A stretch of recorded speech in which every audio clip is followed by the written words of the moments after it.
So let's talk about Major League Soccer.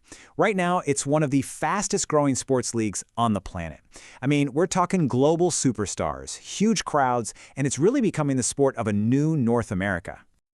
And I mean, wow, the arrival of Lionel Messi in 2023, it was more than a signing. It felt like a validation of this whole 30-year journey. The scenes were just unbelievable, right? The greatest player of all time choosing to play here. But you gotta understand, it was not always like this. Not even close. So that brings up a huge question, right? How did a league that was literally on the verge of collapsing manage to get him? Because, let's be real, 30 years ago, this whole idea, it was a total fantasy. Pro soccer in North America was like a graveyard for failed leagues. So what made MLS different? Well, the story of MLS, it actually starts with a deal, not with some huge public demand for soccer, but with a condition. See, when FIFA gave the 1994 World Cup to the United States, they looked at this massive commercial market and basically said, okay, you can have the World Cup, but on one condition. You have to create a professional soccer league to grow the game here. So, the league starts, and man, the early days were just a total scrap to survive. It really was the Wild West. There was this feeling of, hey, we can try anything to get noticed. You know, a total why not attitude. And that led to some, let's just say, some pretty unique choices. For example, in an effort to appeal to American sports fans, they decided to Americanize the rules. You know, they got rid of ties, which is a huge part of soccer, and replaced them with these dramatic, almost hockey-style shootouts. And the clock, instead of counting up, it counted down from 45 minutes, and it stopped, just like in basketball or football. It was a massive departure from how the rest of the world plays the game.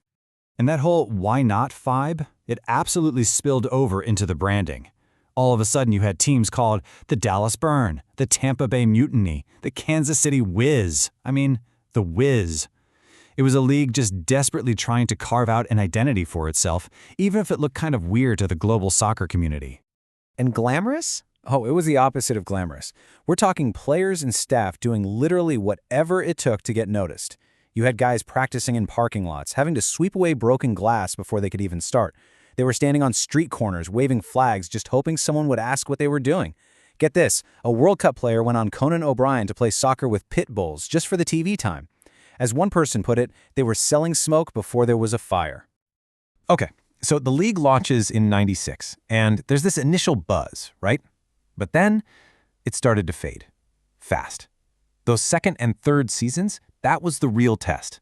And the casual fans, they started to drift away. By the late '90s, early 2000s, the league was in serious, serious trouble. How bad did it get? Well, in 2001, the league did something you almost never see in pro sports. It got smaller. It contracted. Two of its original teams, the Tampa Bay Mutiny and the Miami Fusion, were just gone, wiped off the map. For a lot of people watching, it really felt like this was the beginning of the end. And you can just imagine the uncertainty this created. One player talked about how nobody was buying houses. Why would you? You didn't know if the league was going to be around in a couple of years. The big question on everyone's mind was, is this it?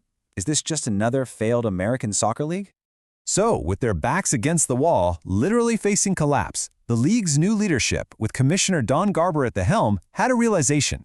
Just trying to survive day to day, that wasn't going to cut it. They had to stop playing defense. It was time to go big or go home.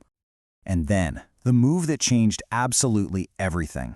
In 2007, MLS pulled off a stunner. They signed David Beckham. We're not just talking about a great player. We're talking about a global icon, a fashion superstar, coming from Real Madrid, one of the biggest clubs in the world.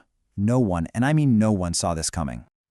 The impact was just seismic. It was immediate, and it was global. All of a sudden, MLS games were being broadcast in over 100 countries. Beckham wasn't just a sports story. He was a culture story. He totally changed the perception of the league, both here and around the world. Now here's the thing. To get a guy like Beckham, the league literally had to invent a new rule. They created this new mechanism that everyone immediately nicknamed the Beckham Rule. Officially, it's the designated player rule. And what it did was let teams sign these huge global stars without completely blowing up their salary cap. And that one rule, it changed the league forever. Because once that door was open, other legends walked right through it. You had Thierry Henry, David Villa, Zlatan Ibrahimovic. It sent a message to the world that MLS wasn't just a retirement league anymore. It was becoming a real, ambitious destination for top players who wanted a new challenge. That old reputation was finally starting to fade. But look, Beckham wasn't a magic fix. He was the catalyst. He was the spark. The league's leadership was smart enough to know that star power alone wouldn't save them. They needed a real, solid foundation if this thing was going to last. And this, right here, is where the real genius of the MLS turnaround happened. They came up with this three-part blueprint for actual, sustainable growth. It went way beyond just signing big names. It was about building the entire league from the ground up. So what did they do? Okay, first pillar, stadiums. They got teams out of these huge NFL stadiums and into their own smaller soccer-specific venues. That completely transformed the atmosphere. Second pillar, business. They created something called Soccer United Marketing, or SUM, which gave them control over commercial rights and proved that soccer was a valuable product in America. And the third pillar, and this was huge, they made every single club create a youth academy, a massive investment in the future, in homegrown American and Canadian talent. And when you look at the league today, you can see the results of all that hard work. All those foundational pieces, the stadiums, the smart business, the investment in young players, it all came together to create what we see now, a league that's a real player on the global stage. I mean, just look at the growth. It started with 10 teams. By 2025, it's going to have 30 teams.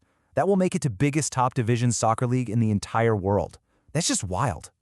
And the difference between then and now is just staggering. Back in the early 2000s, you literally could not give a franchise away. The expansion fee for the new team in San Diego? $500 million. Broadcasts went from being on obscure cable channels to a massive, game-changing global deal with Apple TV. And attendance? Regular season games are now pulling crowds bigger than the old All-Star games. It's a different universe. When you think about it, going from players practicing in parking lots to landing the greatest player of all time, it really is the ultimate underdog story. It's a testament to having a long-term vision and just refusing to give up, refusing to fail like all the leagues that came before. And now, with the World Cup coming back to North America in 2026, it's all come full circle. The league that was created because of a World Cup is now ready to be a main attraction for the World Cup. So the big takeaway here isn't just that MLS survived, it's that it carefully, methodically built itself into a global force. And that leaves us with one big question. If this is what they did in the first 30 years, what's going to happen in the next 30?